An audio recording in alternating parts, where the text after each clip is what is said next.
안녕하세요. 이세라 지니아가다입니다. 그 어느 때보다 정치 경제가 불안하고 혼란스러운 시대를 살아가다 보니까 요한묵시록이 쓰여진 이 시대의 상황이 더 마음에 와닿고 묵시록이 전하는 희망이라는 두 글자가 더 절실해지는 게 아닌가 싶습니다. 오늘도 안병철 베드로 신부님과 함께 요한묵시록의 여정을 통해 들려주시는 하느님의 말씀에 귀 기울여 보도록 하겠습니다. 신부님 안녕하세요. 안녕하세요. 네, 반갑습니다. 네, 그리고 오늘도 귀한 시간을 내주셔서 함께해 주신 이 스튜디오에 나와 계신 방청객 여러분과도 인사 나누겠습니다. 안녕하세요. 안녕하세요. 네. 그동안 우리는 7교회에 보내는 편지를 함께 읽어왔습니다. 이제 어느덧 마지막 교회만 남겨놓고 있습니다. 지난 시간에 살펴본 이 필라델피아 교회는 아무도 닫을 수 없는 문을 내 앞에 열어두었다라며 주님께 큰 축복의 말씀을 들은 칭찬받는 교회였습니다. 오늘은 정반대의 교회입니다. 7교회 가운데 가장 크게 질책받았던 라오디케이아 교회에 보내는 편지 내용으로 들어가 보겠습니다. 우리는 또 이 교회를 통해서 어떤 이야기, 어떤 새로운 가르침을 얻게 될지 기대가 됩니다. 신부님의 시작 기도와 함께 오늘 이 시간도 시작해 보도록 하겠습니다. 네, 오늘 시작 기도는 이사이아서 12장 2절에서 6절까지의 말씀입니다. 성부와 성자와 성령의 이름으로 아멘. 보라, 하느님은 나의 구원, 신뢰하기에 나는 두려워하지 않는다. 주님은 나의 힘, 나의 굳셈, 나에게 구원이 되어주셨다. 너희는 기뻐하며 구원의 샘에서 물을 기르리라. 그날에 너희는 이렇게 말하리라. 주님을 찬송하여라. 그 이름을 받들어 불러라. 그 업적을 민족들에게 알리고 그 이름 높으심을 선포하여라. 위업을 이루셨으니 주님께 찬미 노래 불러라. 이를 온 세상에 알려라. 시온 주민들아, 소리 높여 환호하여라. 너희 가운데 계시는 이스라엘의 거룩하신 분께서는 위대하시다. 영광이 성부와 성자와 성령께 성부와 성자와 성령의 이름으로 안녕하셨습니까? 안녕하세요. 예, 방금 사회자께서 말씀하신 것처럼 이제 7교회 마지막에 해당하는 라오디케이아 교회에 대해서 오늘 같이 살펴보겠습니다. 묵시록에서는 3장 14절에서 22절까지 소개되고 있고 조금 전에 들으신 것처럼 7교회 하나하나 교회가 다 특성이 있는데 이제 4개의 교회는 질책을 받고 뭐 칭찬도 있지만 질책이 더 많죠. 3개의 교회는 질책보다는 칭찬이 많은 교회. 그중에 이제 라오디케이아 교회는 그야말로 칭찬할 것이 거의 없는 그야말로 질책을 받고 있는 그런 교회로 이렇게 소개가 되고 있고 제일 마지막에 해당하는 그런 교회입니다. 요 지도 잠깐만 한번 다시 보시면요. 라오디케이아가 여기 있는데 북쪽으로 히에라폴리스가 있고요. 여기 이쪽으로는 콜로세가 있습니다. 그래서 이 두 도시가 아주 중요한 도시들이거든요. 거기에 한가운데 위치하고 있는 게 이제 라오디케이아라는 이런 도시인데 이 도시에 대해서 알려진 것은 그렇게 오래되지 않았습니다. 1961년대 고고학적인 발굴에 의해서 이 라오디케이아라고 하는 이 지역이 비로소 역사에 새롭게 그 모습을 드러내기 시작한 거죠. 필라델피아 교회, 칭찬을 받았던 필라델피아 교회에서 라오디케이아에겐 좀 떨어져 있죠. 거리상. 그래서 남동쪽으로 65km 정도 떨어져서 위치하고 있는 그런 도시였고 북쪽에 히에라폴리스가 있어요. 조금 전에 지적한 것처럼 6km 정도 떨어져 있습니다. 그러니까 굉장히 가까운 거리에 있는 그런 도시인데 이제 히에라폴리스에 대해서는 조금 이따가 다시 말씀을 드리겠습니다. 지금은 티르키에서 히에라폴리스라고 안 부르고 파무칼레라고 이렇게 부르고 있습니다. 이름이 바뀌었어요. 그 다음에 동쪽으로 콜로세라고 하는 지역이 있는데 10km 정도 이렇게 떨어져 있는 그런 도시입니다. 라오디케이아 교회는 요즘 말로 하면 환락의 중심지였다. 그렇게 이야기하면 될 것 같습니다. 그러니까 유흥산업이 굉장히 발전했던 도시. 그러니까 상당히 많은 사람들이 유입이 되고 그러다 보니까 이제 경제적인 활동이 굉장히 활발하게 이루어지는 그런 도시였죠. 그래서 기원전 250년경에 세워진 도시인데 안티오쿠스 2세가 자기 유동생의 이름을 따서 이 도시를 라오디케이아다 이렇게 불렀습니다. 그러니까 이 지역에서는 어느 도시와 비교할 수 없을 만큼 번창했던 경제적으로 번창했던 그런 도시였습니다. 그런데 이 경제적인 성장에 있어서 근간이 됐던 게 상업이었습니다, 주로. 물론 농업도 있었지만 상업. 그 중에서도 금융 중심지로서의 역할을 했던 그런 도시였어요. 그래서 플리니우스라고 하는 작가는 라오디케아 도시를 일컬어서 그 당시에 가장 유명한 도시였다라고 이렇게 호칭을 하기도 했습니다. 그러니까 번영과 부를 누린 그런 도시. 그래서 금융산업이 발전했고 그 은행에는 금을 상당히 많이 보관을 하고 있었습니다. 그리고 또 이 도시에서는 아주 모피 제품들이 만들어졌고 그런 점에서 상업적으로 굉장히 왕성하게 발전할 수 있는 그런 도시였다고 이렇게 알려지고 있습니다. 그러다 보니까 대부분 부유한 사람들이 이렇게 모여 살죠. 지금 보면 라스베가스 같은 데 보면 도박의 도시 아닙니까? 그러니까 세계 도시에서 사람들이 그냥 모여들고 그러다 보니까 거기 거주하는 사람들은 대개 거기에 종사하는 사람들이고 또 대개는 이제 경제적으로 윤택한 그런 삶을 사는 사람들입니다. 그래서 이 라오디케아도 마찬가지예요. 그러다 보니까 또 한편으로는 졸부들이 많이 생기게 되는 거죠. 급작스럽게 돈을 번 사람들, 그런 사람들이 많이 생기게 돼요. 타키투스라고 하는 사람은 이 도시가 기원 후 60년에 지진으로 인해서 완전히 폐허가 됐거든요. 그런데 타키투스는 이 도시가 완전하게 폐허가 됐음에도 불구하고 로마 제국의 손을 빌리지 않고 자기네들의 경제적인 힘을 가지고 도시를 재건했다라고 전하고 있습니다. 그만큼 이 도시는 아주 경제적으로 풍요로움을 느꼈던 그런 도시였다 하는 거 알 수 있고요. 그래서 이제 지진이 일어나서 도시가 폐허가 되고 새롭게 건설하게 되면 도시를 화려하게 건설하거든요. 새롭게. 그래서 많은 신전들이 생겨나고 또 대극장들 또 운동장 뭐 이런 것들이 여기저기 우후죽순처럼 생겨나면서 도시가 더 화려하게 변모하게 되죠.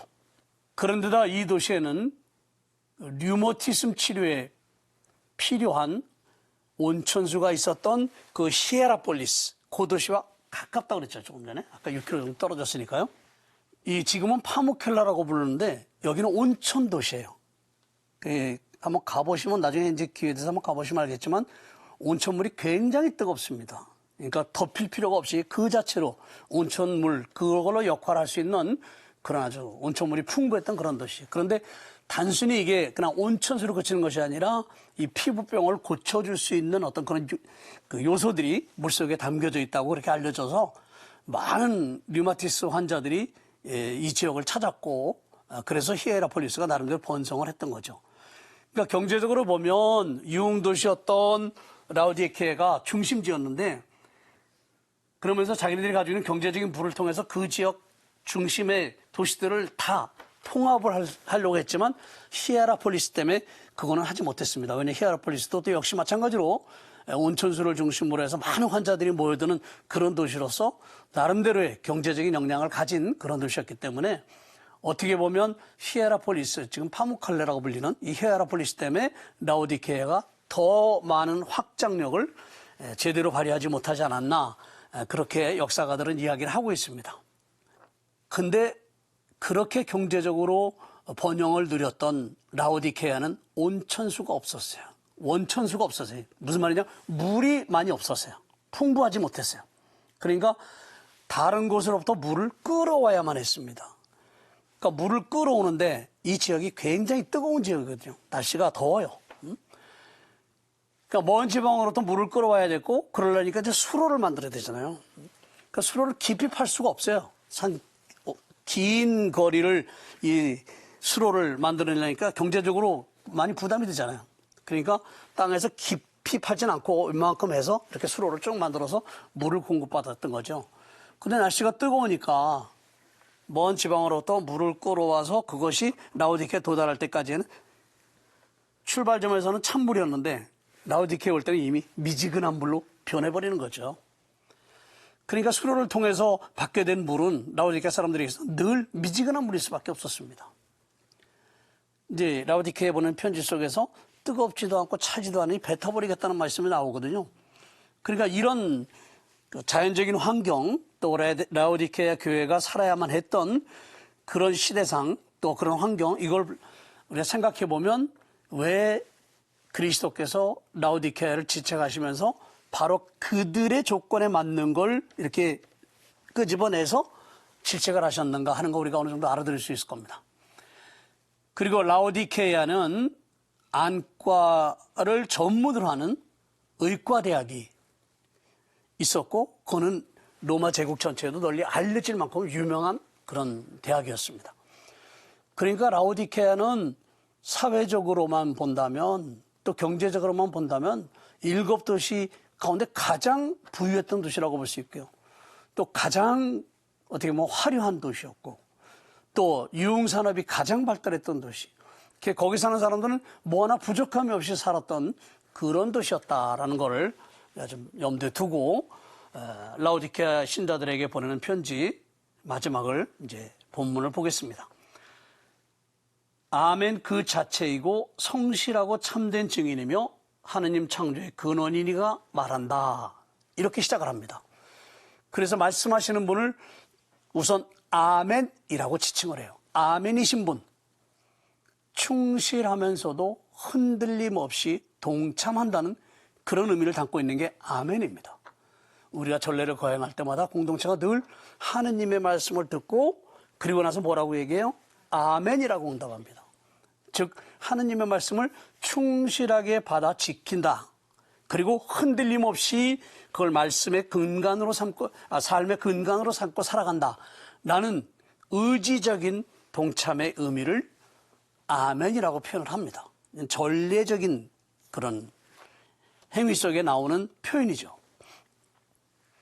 그러니까 전례를 거행하기 위해서 모인 공동체는 이렇게 하느님의 말씀을 듣는 걸 최우선으로 해요. 우리가 신자들이 함께 모이는 것은 다른 집단의 모임과 달리 목적이 아주 분명합니다. 하느님의 말씀을 듣기 위해서요. 그리고 하느님을 만나기 위해서고. 그러니까 우리는 듣는데 만나는 데 집중하게 되죠. 그런데 그 하느님은 영원하신 분뿐만이 아니라 당신 자신에 대해서도 충실하시고 변함없으신 분이기 때문에 그 말씀은 영원성을 가지는 거거든요. 그래서 그 말씀을 듣고 또 그분을 만나기 위해서 이렇게 전례 행사에 함께한 그리스도의 신자들은 아멘이라고 응답하면서 자신들의 신앙을 다시 한번 확인하고 또 의지적으로 동참하는 그런 태도를 갖게 되는 거죠. 바오로 사도는 그리스도를 뭐라고 표현하냐면 예라고 하는 분이 되셨다. 이렇게 얘기해요. 예가 되신 분이다. 이렇게 표현하고 있습니다. 그래서 그 예가 되신 분, 예라고 하시는 그분을 통해서 우리 모두가 하느님 아버지께 아멘이라고 말할 수 있게 된 거다. 이렇게 얘기합니다. 우리가 아멘이라고 할 수 있는 것은 그리스도 자신이 먼저 하느님께 아멘이신 분이었기 때문에 가능할 수 있게 됐다는 거죠. 사실 하느님께서 아버지를 우리에게 알려주셨기 때문에 우리가 하느님을 알 수 있었던 것이고 또 하느님 나라에 갈 수 있게 된 거 아닙니까? 그러니까 그리스도가 모든 것의 중심이 되고 있다는 것을 여기서 우리가 다시 한번 볼 수 있어요. 고린도 후서 1장 19절에서 20절까지 그래서 한번 보겠습니다. 여러분에게 선포한 하느님의 아드님 예수 그리스도께서는 예도 되시면서 아니어도 되시는 분이 아니셨기 때문입니다. 그분께서는 늘 예만 있을 따름입니다. 하느님의 그 많은 약속이 그분에게서 예가 됩니다. 그러므로 하느님의 영광을 위하여 우리도 그분을 통해서 아멘 합니다. 바울은 이제 아주 분명하게 지적을 하고 있어요. 그러니까 예라는 것의 의미, 예가 되신 분이라고 그리스도를 지칭하는데 바로 그 점을 통해서 묵시록에서는 그분이 하느님께 충실하신 분이다. 아멘 그 자체이시고 성실하고 참된 증인이다. 이렇게 얘기하고 있잖아요. 그러니까 그리스도의 본성을 이렇게 이야기하면서 아버지와 아들과의 관계를 이렇게 설정을 해주고 있습니다. 성실한 증인. 이거는 우리가 이미 봤잖아요. 그거는 1장 4절 이하에서 인사 부분에서 나오는 거예요. 성실한 증인이신 분. 이분은 승천과 부활 그 앞에 나오는 표현으로서 십자가의 죽음을 지칭하는 것이다 라고 얘기했잖아요. 그러니까 십자가에서 목숨을 내놓으신 그리스도의 그런 행위가 아버지께 성실한 증인으로서의 행위였다라는 거. 그래서 십자가 사건은 그분을 성실한 증인이라고 말할 수 있는 그런 사건이 됐다라고 이미 우리가 묵시록에 살펴본 바 있습니다. 라오디케아에 보내는 편지에서 그리스도는 창조의 근원이시다. 하느님 창조의 근원이시다. 라고 또 덧붙여서 그렇게 지칭이 되고 있습니다. 이거는 바오로가 골로새 신자들에게 가르친 그리스도론, 저기 얘기한 콜로새 1장 15절 18절, 그 다음에 요한복음에도 나와요. 요한복음 1장 1절에서 5절. 이거는 우리는 흔히 뭐라 하냐면 필리핀에서도 또 한 번 있는데 그리스도론 찬미가다. 신학적으로는 이렇게 부르고 있습니다. 예를 들어서 콜로새 1장 15절에서 보면 그분은 보이지 않는 하느님의 모상이시며 모든 피조물의 맞이이십니다. 만물이 그분 안에서 창조되었기 때문입니다. 하늘에 있는 것이든 땅에 있는 것이든 보이는 것이든 보이지 않는 것이든 왕권이든 주권이든 권세든 권력이든 만물이 그분을 통해서 또 그분을 향하여 창조되었습니다. 그분께서는 만물에 앞서 계시고 만물은 그분 안에서 존속합니다. 그분은 또한 당신 몸인 교회의 머리이십니다. 그분은 시작이시며 죽은 이들 가운데서 맞이이십니다. 그리하여 만물 가운데서 으뜸이 되십니다. 자, 창조와 연계시켜서 그리스도가 어떤 분인가를 찬미하고 노래하는 그 내용입니다. 그걸 우리는 그리스도론 찬미가다 이렇게 부릅니다. 요한복음 서문에서도 바로 지금 읽어드렸던 사도 바오로가 골로새 사람들에 보낸 그 내용이 그대로 유사한 형태로 소개가 되고 있습니다. 이렇게 그리스도는 태초부터 창조의 근원이 되시는 분, 그리고 창조에 앞서시면서 당신께 맡겨진 최종 지점을 향해서 걸어가시는 분, 직선적 역사관에서 볼 때 창조는 시작입니다. 그리고 완성은 종말이겠죠. 시작이요 마침이신 분이 요한묵시록 인사 부분에서는 하느님을 지칭했어요. 근데 내용이 전개되어 가면 갈수록 시작이요 마침인 분은 그리스도에게로 옮겨갑니다. 그래서 그리스도가 곧 하느님이신 분이에요. 우리 삼일체 신학이 이렇게 나오는 거거든요.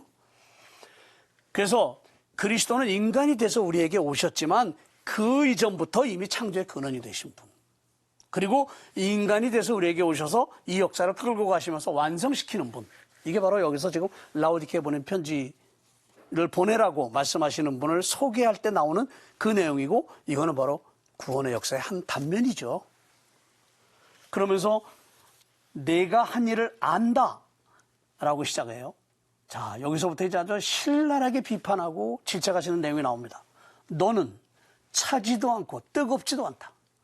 내가 차든지 뜨겁든지 하면 좋으련만 내가 이렇게 미지근하여 뜨겁지도 않고 차지도 않으니 나는 너를 입에서 뱉어버리겠다.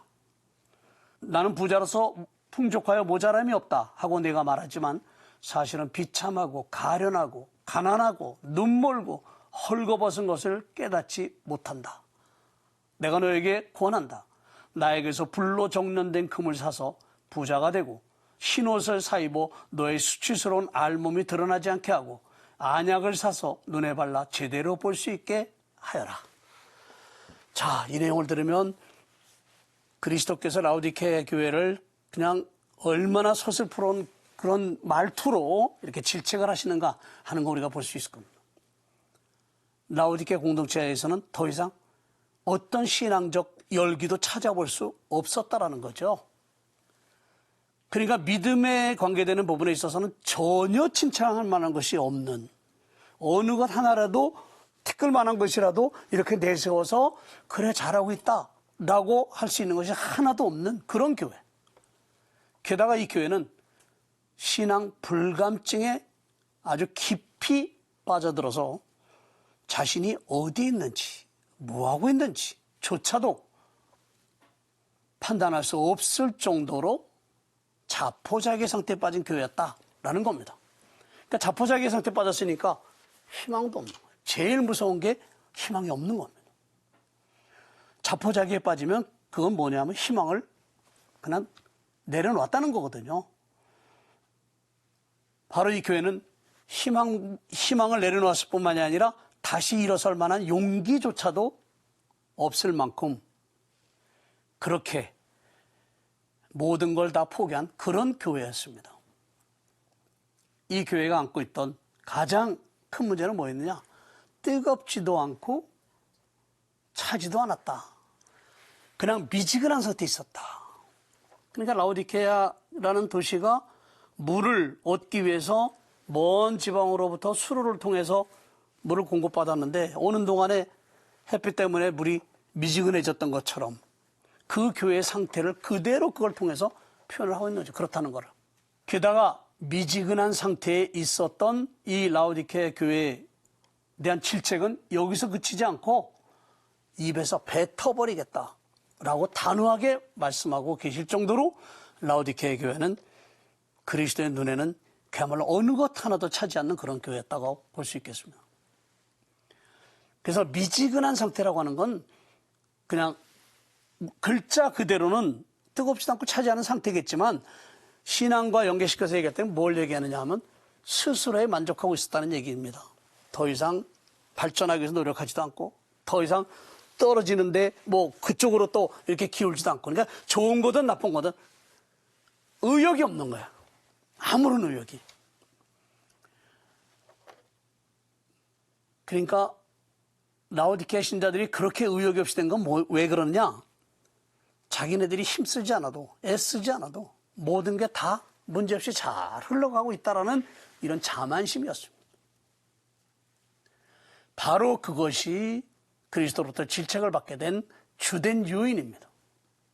그러니까 결국 그리스도로부터 단죄받을 수밖에 없는 그런 상태에 빠져들게 된 거죠. 자, 라오디케아 교회가 미지근한 상태에 있었다라는 이 내용을 우리는 다양한 방식으로 출석을 해볼 수 있는데 스미르나 교회, 우리가 이미 봤습니다만 그 교회와 달리 라오디케아 교회는 실제로는 가장 불행한 처지에 있고 그런 반면에 자기네들은 아쉬울 것이 없는 부유한 사람이다 라고 하는 생각을 갖고 살았었습니다. 그렇기 때문에 신앙적으로 자기들이 어디에 있는지 어느 지점에 있는지 지금 뭐하고 있는지조차도 판단할 수 없을 만큼 현실에 물질에 매몰되어 있었다는 거죠.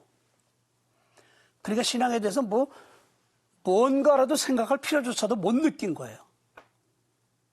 그러니까 가만히 있어도 모든 게 다 자연스럽게 돌아가고 내가 걱정 안 해도 되고 내가 신경 안 써도 되고 아쉬운 것이 없는 이런 상태. 이 라오디케아라는 도시에서는 금을 채굴할 수 있을 만큼 아주 자연 광물도 많았던 그런 도시였거든요. 그러니까 경제적으로 얼마나 윤택해. 그러니까 아쉬움이 하나도 없는 거예요. 경제적으로 아쉬움이 없으니까 이거를 이제 신앙적인 것과 빗대서 지금 얘기하시는 거예요. 그러니까 물질적으로 풍요롭고 내가 뭐 걱정하지 않아도 아쉬움 없이 모든 게 다 순조롭게 다 돼가니까 신앙의 문제에 있어서도 뭐 별 생각 없이 그냥 그대로 있는 상태 그대로 지금 발전하는 것도 아니고 퇴보하는 것도 아니고 그냥 그 자리. 이걸 미지근한 상태로. 그래서 여기서 뭐라고 얘기냐면 아까 우리가 들었습니다만 나에게서 불로 정련된 금을 사서 부자가 되고 이미 부자의 사람들은. 근데 다시 부자가 되라고 얘기하시면서 정련된 금을 사라. 그렇다고 한다면 지금에 가지고 있는 물질적인 부를 가져다 준 금은 이미 그 순수성을 잃은 금이라는 거죠. 그러니까 불순물이 섞인 그런 금. 그 다음에 옷에 대해서 얘기하잖아요. 흰 옷을 사 입어서 수치스러운 알몸이 드러나지 않게 하라. 이건 품위의 상징인데 이 옷들이 이미 검은색으로 변해버렸다라는 걸 지적하는 거예요. 그 다음에 안약을 사서 눈에 발라 제대로 볼 수 있게 해라. 안약이 이미 있었죠. 근데 이미 효능이 사라졌다는 거죠. 그러니까 제대로 된 안약을 사서 발라서 치유될 수 있도록 해라 라고 말씀하시는 이게 질책인 거예요, 사실. 이 지역에서 생산되는 여러 가지 물질들 때문에 라오디케아 교회 사람들은, 교회에 속한 신자들뿐만 아니라 라오디케아에 사는 사람들은 경제적인 윤택감을 누릴 수 있었어요. 부를 누릴 수 있었던 거죠. 바로 그것이 실상으로는 자신을 들여다볼 수 있는데 걸림돌이 된 거다. 그거를 그리스도께서 알고 있다는 표현을 통해서 그들의 상황을 지금 지적을 하시는 거예요. 이제는 깨달아야 된다는 거죠. 경제적인 부를 통해서 아쉬움 없이 살아왔지만 너희들이 지금 어디에 있는지 뭐하고 있는지를 제대로 깨달아야 될 그런 때가 왔다라는 것을 지적을 하시는 거예요. 그래서 그리스도께서는 하느님 영광의 표상이라고 할 수 있는 순도 100%의 순금, 이 순금이라는 거는 하느님의 그야말로 완전성과 순수성이라고 하나, 이거를 표현하기 위한 하나의 방식이에요, 사실은요. 그 다음에 새로운 품위, 의복. 이거는 검게 되어버린 의복을 벗어버리고 새 옷을 입어라는 것은 새로운 인간이 되라는 거잖아요. 새로운 창조를 얘기하는 거예요. 그 다음에 효능이 없는 안약을 쓰지 말고 제대로 된 안약을 써서 치유를 받아라 라고 하는 것은 무엇을 얘기하느냐? 이제 하느님의 시선으로 자기를 똑바로 볼 수 있는 그런 약을 쓰라는 거죠. 그러니까 지금 권면하고 있는 이 말씀들은 라오디케아 신자들이 처해 있는 상황을 정확하게 진단하고서 그 해결책을 제시해주는 그런 말씀입니다. 그런데 이렇게 하라고 말씀하시는 그리스도, 결국 그분이 라오디케아 신자들에게 전하고자 하는 메시지는 뭐냐? 순도 100%의 순금, 흰옷, 그리고 하느님의 시선으로 자신을 볼 수 있게 할 수 있는 안약, 이것은 누구에게서 얻을 수 있느냐? 그리스도에게서만 얻을 수 있다는 거예요. 그러니까 결국 방향을 그리스도께로 향할 수 있는 몸의 움직임이 있어야 된다는 거예요. 왜냐하면 라오디케아 교회 신자들은 자만심에 취해서 자신의 상태조차도 진단할 수 없는 그런 상태에 빠져 있었거든요. 그래서 이 미지근한 신앙 때문에 질책을 하셨던 거고, 그에 비해서 필라델피아 교회는 작은 교회고 얼마 안 된 가난한 교회였지만 그리스도로부터 온전하게 칭찬을 받고 있잖아요. 그들의 열성과 열정을 보시고 칭찬한다. 그래서 그리스도께로부터 사랑을 받았던 거죠. 이렇게 그야말로 칭찬할 것이 하나도 없이 오로지 질책 일색인 이런 말씀을 그냥 쏟아내는 이런 라오디케아 교회 신자들에 보낸 편지의 내용을 보면 라오디케아 교회는 그리스도의 눈에 완전히 벗어난, 눈밖에 난 그런 교회가 아닌가라고 생각해 볼 수 있어요. 잠언서 3장 12절 보면 아버지가 아끼는 아들을 꾸짖듯 주님께서는 사랑하시는 이를 꾸짖으신다. 이런 표현하고 있어요. 라오디케아 교회 예수님께서는 뭐라고 말씀하시느냐? 내가 사랑하는 사람들을 나는 책망도 하고 징계도 한다. 그러므로 열성을 다하고 회개하여라 라고 말씀하셔요. 이야말로 애정어린 말씀이고 라오디케아 신자들에게 다시 살아갈 수 있는 길을 열어주는 따뜻한 손길을 건네주는 말씀입니다. 잠언서의 말씀처럼. 그러니까 이 교회를 질책하시고 잘못된 행동을 바로 잡아주려고 하는 것은 이들이 주님이신 그리스도의 사랑 안에 머물러 살아가도록 하기 위함이에요. 내치기 위해서가 아니고 그냥 눈 밖에 완전히 벗어난 사람들로 그들을 버리기 위해서가 아니고, 그래서 열성을 다하여 회개하라 라고 촉구하시는 거예요. 그리스도께서는 아주 미지근하게 그저없는 이 교회를 다시 뜨겁게 달고 노리는 거예요. 지금 새롭게 태어나는 공동체가 되도록 거기에 당신의 사랑을 부어주시겠다는 얘기입니다. 그러니까 당신의 사랑으로 미지근한 이 교회를 뜨겁게 달궈진 교회로 바꿔주겠다는 거예요. 그러려면 어떻게 해야 돼요? 그분에게로 가야 되죠. 여태까지 모든 것의 근거요, 또 하나의 뭐라 그럴까, 삶을 가능하게 했던 요소들로서 물질적인 풍요로움, 이게 라오디케아 사람들이 생각했던 아주 중요한 부분이었는데, 그 허황된 것에서 떠나서 벗어나서 이제 그리스도에게로 가서, 즉 사랑을 베풀어 주시는 그리스도에게로 가서 진정으로 우리가 추구해야 될 순금, 흰옷, 그리고 제대로 된 안약, 이거를 찾을 수 있도록 하라.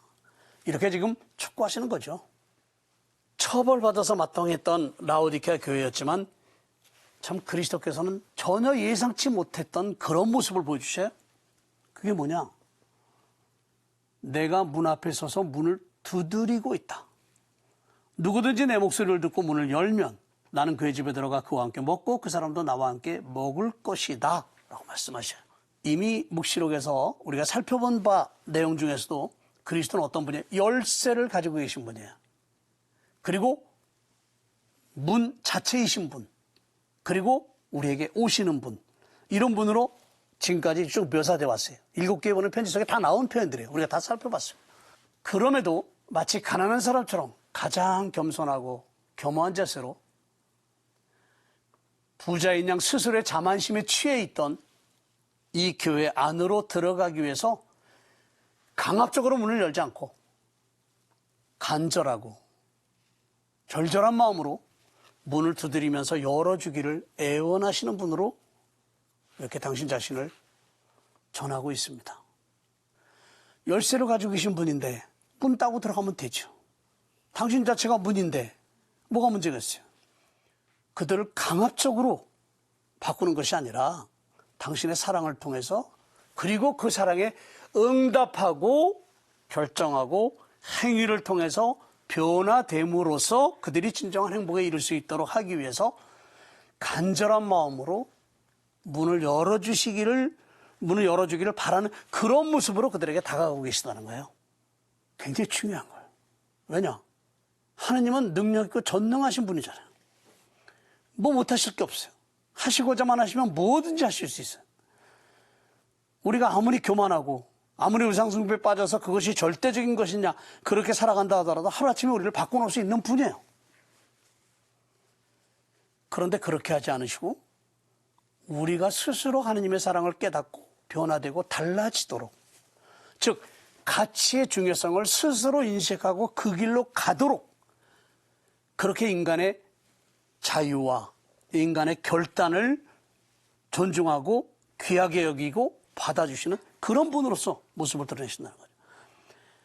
그러니까 우리는 살아가면서 때때로 하느님이 좀 개입하셔서 이 문제를 해결해 주셨으면 어떨까라는 그런 희망을 피력할 때가 많아요. 하느님이 하실 수 있으니까.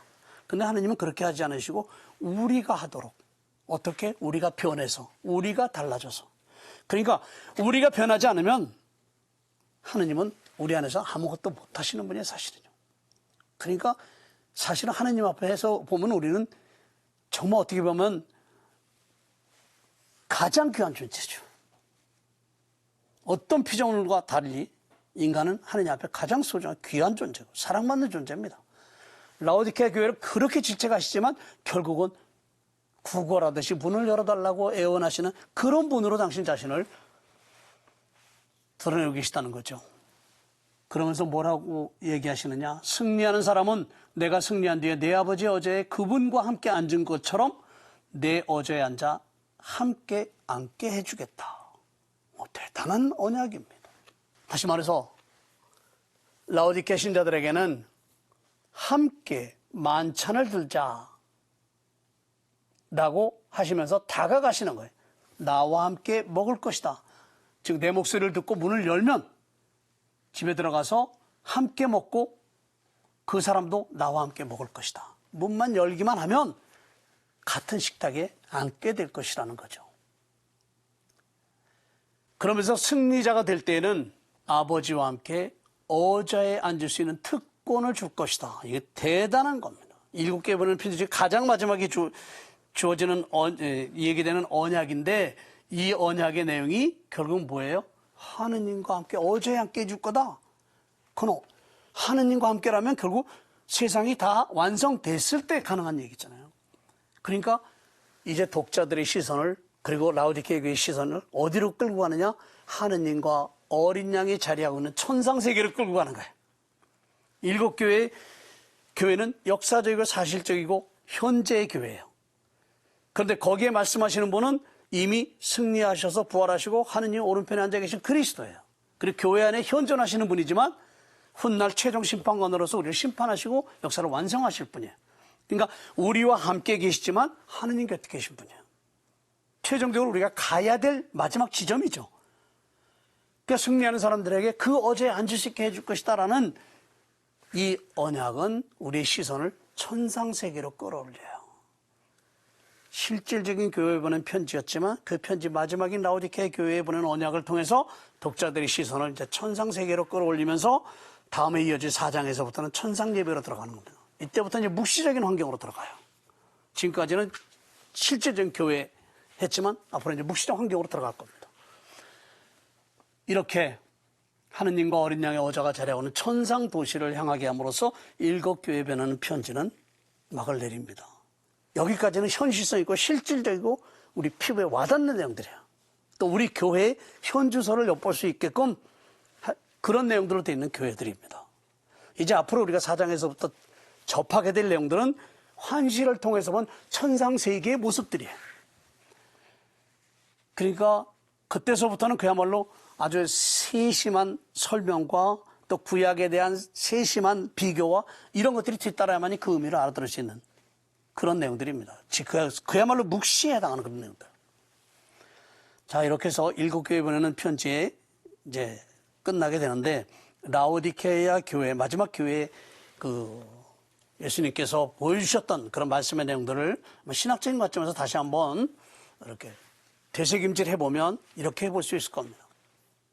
나한텐 필요한 게 없어. 아쉬운 것도 없고 다 있으니까. 이게 라오디케이아 교회 사람들이 가지고 있던 인식이었습니다. 극도의 자만심에 빠져 있었던 거죠. 그럴 만한 이유가 있어요. 왜? 다른 교회는 박해를 많이 받았어요. 그리고 물질적인 어려움 때문에 공경 속에 빠져들었어요. 그런데 라오디케이아 교회는 박해 위협을 전혀 받지 않았습니다. 그리고 물질적으로 풍요로움을 느끼면서 편안하게 살아갈 수 있는 그런 환경이 다 조성되어 있었어요. 어느 누구의 도움을 받지 않아도 살아갈 수 있었고, 그렇기 때문에 다른 사람에게 피해를 줄 그런 이유도 없죠. 그러니까 안락하고 평안한 삶을 영위해 나갈 수 있을 만큼 부를 향해하고 있었던 그런 교회였었습니다. 이런 물질적인 풍요로움과 풍족함이 사실 라오디케이아 교회를 실질적으로는 가난과 궁핍에 빠져들게 한 원인이었습니다. 필요한 것이 없으니까 더 이상 희망할 게 없죠. 바랄 게 없어요. 또 무엇인가 더 하고 싶고 더 가지고 싶은 이런 열정도 가질 필요가 없어요. 또 누구에게인가 무엇을 요청할 그런 필요도 없었고, 도움을 청할 그런 필요도, 그런 이유도 없었습니다. 그러니까 모든 점에서 걱정, 근심거리가 없었다. 이것이 오히려 어떤 식으로 드러나느냐. 그러니 다른 사람에게도 뭔가 베풀어줄 이유도 없어요. 그 사람도 풍요롭고 아쉬운 것이 없으니까 내 도움을 줄 이유도 없는 거죠. 자, 이야기 들으면 아이고 우리 좀 그렇게 좀 살아봤으면 좋겠다. 아마 그 생각들 나실 거예요. 우리 한순간도 근심 걱정이 떠나지 않고 그냥 힘들게 하루하루를 버티면서 살아가는데, 그래서 희망의 끈이라는 것이 우리에게 얼마나 소중한가 하는 걸 우리가 느끼고 있는데, 또 그런 과정 속에서 뭔가 내가 얻은 것이 있으면 그래도 나보다 더 어렵게 힘든 사람에게 뭔가 좀 나도 나눠야지 하는 생각을 자연스럽게 하면서 살아가는데, 라오디케이아 사람들은 나눠줄 사람도 없어요. 다 부유하니까. 그런 필요도 없어요. 그리고 가진 것이 많고 그냥 아쉬운 게 없어요. 더 바랄 게 없어요. 자, 그러니까 하루하루의 삶을 그저 편안하게만 지내는 것, 이게 오로지 라오디케이아 사람들이 생각했던 바입니다.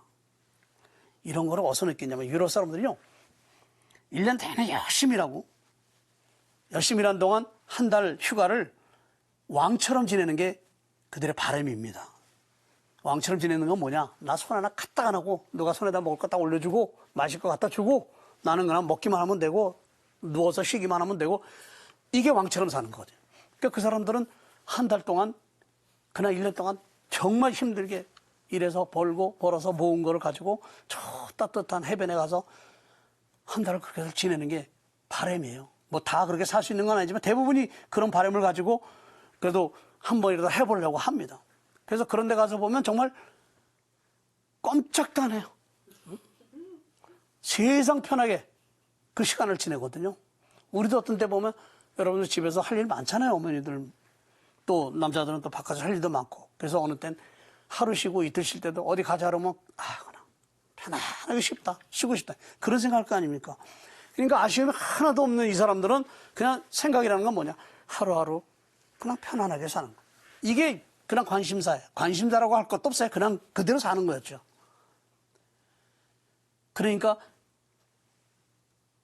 주님, 그리스도와 하느님을 향해서 시선을 돌려야 된다 하는 것에 대한 필요성도 별로 느끼지 않았다는 거죠. 우리가 그냥 자연스럽게 눈을 돌리지만 이 눈이 좀 좋지 않은 사람들 시선 돌리는 것도 쉽지 않아요, 사실은. 고개 돌리는 것도 쉽지 않아요. 왜냐? 뭔가 그리스도에게서 얻을 것이 있고 받을 것이 있으면 움직이고 눈을 돌리겠지만 그냥 그 상태에 만족하고 있으니 뭘 더 받겠어요? 그러니 자연스럽게 그리스도께서도 당신을 찾지 않으니, 당신에게 다가오지 않으니 그들에게 가서 강제적으로 그들의 행동을 바꿔놓을 수는 없잖아요. 그렇다고 그 교회를 완전히 모른 채 하시겠느냐? 그건 또 할 수 없어요. 왜? 당신의 자녀들이니까. 그래서 보여주신 게 구걸하는 모습으로 가서 문을 두드리면서 열어달라고 하시는 거예요. 자기 만족에 도취되어 살아가는 그런 삶을 경계하면서 매 순간 믿음의 삶을 충실하게 살아가려는 그런 사람들. 과연 라오디게아 교회 같은 상황을 접한다고 한다면 무슨 말을 하겠나 생각해 볼 수 있지 않을까 싶습니다. 아마 이런 사람들은 라오디게아 교회 신자들, 이런 사람들 의도적으로 준엄하게 심판해야 된다고 말할 겁니다. 그리고 그들의 삶이야말로 반복음적인 그런 삶이라고 신랄하게 비판할 겁니다. 비난할 겁니다. 그리고 라오디게아 교회 신자들이 보여줬던 그런 모습은 도무지 어느 것 하나 우리로서는 상상조차 할 수 없는 그런 것이라고 그렇게 폄하할 겁니다. 왜? 라오디게아 교회는 부유한 교회예요. 소위 말해서 부자들의 교회예요. 그러니까 그런 교회는 더 이상 존속할 가치가 없다. 나는 이런 판단까지도 서슴지 않게 할 겁니다, 우리는. 그래서 교회로부터 그들을 떨궈내려고 하는 거. 너희는 우리와 같이 할 수 없다라고 단죄하는 거죠. 우리 그런 거 많이 하거든요. 실제로 일상 안에서 내가 조금이라도 열심히 살려고 하다 보면 열심히 살지 않는 사람 보면 뭔가 도와주려고 하는 게 아니라 난 얘하고 상대하면 안 돼. 같이 하면 안 돼. 이 사람이 우리 그룹에 들어오면 안 돼. 이 사람이 있으면 우리 다 공동체가 망가져. 이렇게 판단하잖아요. 그러니까 라오디게아 교회를 보면 열심히 살았던 다른 교회 신자들이 뭐라고 그랬어요? 지금 말씀드린 그런 반응을 보이지 않겠느냐는 거죠. 그렇지만 그리스도께서는 전혀 그런 반응을 보이시지 않으셨다. 물론 주님께서도 그런 교회를 역겹게 보셨을 겁니다. 그럼에도 불구하고 그리스도께서는 그 교회의 촛불을 끄지 않습니다. 꺼버리지 않으셔요. 오히려 그 교회를 당신이 비춰야 되겠다. 그 교회에 당신이 빛을 가져다 줘야 되겠다. 라고 언약해 주시는 거죠. 당신 사랑에 전혀 관심 없고 열정도 없는데 그럼에도 불구하고 그리스도께서는 이제 열성을 다하고 회개하라 라는 강력한 사랑의 메시지를 전해주십니다. 마르코복음서에서 보면 부자 청년에 관한 얘기가 나와요. 유일하게 청년에 관한 얘기 딱 하나예요. 성경에, 신약 성경에. 근데 그 부자 청년이에요. 가난한 청년이 아니고. 율법도 잘 지켰어요. 아쉬운 게 하나도 없어요. 너는 정말 부족함이 없다. 칭찬하시오 예수님이. 그러면서 나를 따라와라. 대신 네가 가진 것을 가난한 사람에게 다 주고 따라와라. 그러니까 윤리적으로 아니면 교회법적으로 부족함이 하나도 없었어요. 칭찬받아 마땅한 그런 사람이에요. 근데 예수님을 따라오기 위해서 다 버려라. 그래서 이 청년이 고심고심 생각을 해본 거예요. 어떻게 하면 될까? 결국은 자기 재산 때문에 예수님을 따르지 못하고 뒤돌아갔어요. 결국 재산을 그렇게 많이 갖고 살았던 청년, 요즘 같으면 뭐 스타트업이나 벤처나 뭐 이런 거에서 돈 버는 청년이겠죠. 응? 근데 그걸 버리고 예수님을 따르라고 했을 때 이제 선택이잖아요. 자기를 지켜줬던 물질을 그냥 다 버려야 되고, 새롭게 자기를 지켜줄 것으로 그리스도를 따라야 되는데 그 선택이 쉽지 않거든요. 물론 율법을 지켰기 때문에 아마 자기가 가진 재산에 누구는 나눠주고 뭐 다 했을 겁니다. 예수님 칭찬했으니까요. 근데 그것만으로 안 된다는 거죠. 근데 결국은 버리지 못했습니다. 사실 라오디게아 교회도 같은 경우에 지금 너무 부유해서 아쉬움이 없어요. 하나님도 필요 없어요. 그래서 질책을 받고 있는 건데, 예수님께서 사랑하시지 않는 교회는 세상 천지에 하나도 없습니다. 아무리 부유한 교회라고 하더라도, 아무리 당신에게서 등 돌리려고 하는 그런 교회라 하더라도 그리스도는 그 교회를 버릴 수 없습니다. 당신이 사랑한, 그리고 당신이 선택한 당신의 사람들이기 때문에 그래요. 우리는 내가 선택해도 헤어지고 또 다른 사람 만나고 쉽게 하잖아요. 근데 하나님은 한 번 선택은 영원한 거니까 버릴 수가 없는 거예요. 그러니까 하나님이 선택하면서 스스로 십자가의 길을 가시는 거예요, 사실은. 그러니까 요즘에 우리나라가 이혼율이 10%가 뭐 한 30% 된다고 그러잖아요. 30% 넘는다고 그러는데, 누가 밀쳐가지고 결혼시킨 거 아닌데 자기들이 선택한 거잖아요. 그건 선택한 것에 대한 책임을 져야 되는데, 그 책임뿐만이 아니라 자녀들에 대한 책임마저도 안 지려고 하는 이런 사회, 우리 풍토, 이게 우리 사회가 불행한 거거든요, 사실은. 선택은 자기가 했고 그에 대한 책임도 자기가 해야 되는 게 우리가 살아가야 될 그런 가치인데, 우리는 그걸 못해요. 많이 못하고 있어요. 근데 하나님은 그렇게 하면 안 되는 분이에요, 근본적으로. 그래서 그들이 회개할 수 있는 기회를 주고 다시 희망을 갖도록 문을 열어주는, 이게 그리스도의 끝없는 사랑이에요. 끊임없이 기다리지만 끊임없이 다가오시는 주님. 그러니까 교회가 행하는 일, 또 우리가 교회 안에서 하는 일들, 복음 선포하는 것 포함해서 모든 것, 우리 만족을 위해서 해서는 안 된다. 주님께 합당한 존재로서 당연히 하는 일이라는 걸 생각해야 돼. 합당한 존재가 되기 위해서 그런 삶을 살아가는 것이지 내 만족을 위해서 하는 게 아니에요. 흔히들 그래요. 봉사는 나 자신을 내가 만족하기 위해서 한다. 아닙니다. 우리가 봉사하는 것은 그리스도인이기 때문에 하는 거예요. 그리스도인이란 뭐냐? 그리스도께 합당한 존재가 되기 위해서요. 그래야 우리가 아멘이라고 할 수 있는 그런 사람이 될 수 있는 거예요. 우리 말로만 아멘하지 말고 일상의 삶 안에서 아멘이라고 할 수 있는 그런 신앙이 돼야 되지 않겠는가 하는 걸 라오디게아 교회와 또 7교회 전체 내용을 통해서 우리가 마음속에 다짐해야 될 그런 부분이 아닐까 싶습니다. 네, 오늘도 열정적으로 강의해 주신 신부님께 큰 박수 부탁드리겠습니다. 감사합니다. 네, 이 뜨겁지도 않고 차갑지도 않은 상태. 묵시록을 읽을 때 이 구절이 인상 깊었던 건 아마 저만의 이야기는 아닐 것 같습니다. 다만 저는 오늘에서야 비로소 그 미지근한 상태가 어떤 의미인지를 알게 된 것 같습니다. 아까 말씀해 주셨듯이 스스로의 상태에 만족하고 있는 상태라고 이야기해 주셨습니다. 이 만족이라는 상태가 지닌 위험성에 대해서 생각해 보게 되는 그런 시간이었습니다. 주님께서는 모든 교회들에게 나는 내가 한 일을 안다라고 말씀하고 계십니다. 이 말씀은 어쩌면 가장 또 두렵기도 하지만 또 동시에 가장 위안이 되는 그런 말씀이기도 합니다.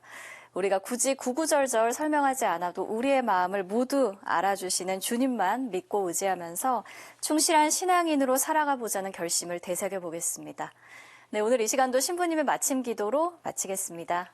예, 성부와 성자와 성령의 이름으로 아멘. 주님께서는 뜨겁지도 차지도 않으니 내뱉어 버리겠다고 준엄한 심판을 내리신 라오디게아 교회의 모습을 상세하게 우리에게 보여주셨습니다. 지금의 삶의 현주소를 정확하게 진단하고 우리가 가야 할 길이 어떤 방향을 향해야 하는지를 정확하게 짚어주셨습니다. 주님, 저희의 모습을 들여다볼 수 있는 은총의 시간을 허락하심에 감사드립니다. 라오디게아 교회 신자들처럼 눈멀고 벌거벗어 초라하기 그지없는 우리 자신의 부끄러운 모습을 버젓이 드러내면서도 우리의 인간적인 욕심의 끈을 잘라내지 못하고 연연해야 하는 우리의 나약한 모습 또한 지금의 우리의 모습임을 고백합니다. 그러면서도 월계관을 갈망하는 신앙적인 열망 또한 우리의 마음 깊은 곳에 자리하고 있는 신락 같은 믿음의 뿌리 때문임을 잘 압니다. 그러기에 매 순간이 갈등의 순간이요 번민의 여정이기도 합니다. 선택을 위한 과감한 용기와 열정이 필요하다는 것을 익히 알고 있지만 현실은 나약하고 유약하기 그지없는 우리를 그대로 내버려 두지 않기에 주님의 손길이 더욱 절실하게 느껴집니다. 우리의 현실을 주님께서 어찌 모르시겠습니까? 그러기에 용기를 내어 다시금 주님의 사랑과 따뜻한 손길을 기다리고 희망하며 쓰러져도 다시 일어서려는 노력을 아끼지 않으려 합니다.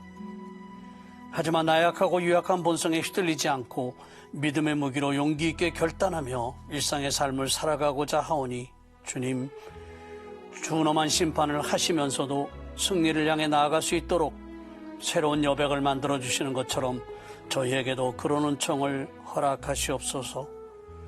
우리의 힘이시며 희망이신 주님의 이름으로 비나이다. 아멘. 성부와 성자와 성령의 이름으로 아멘. 감사합니다.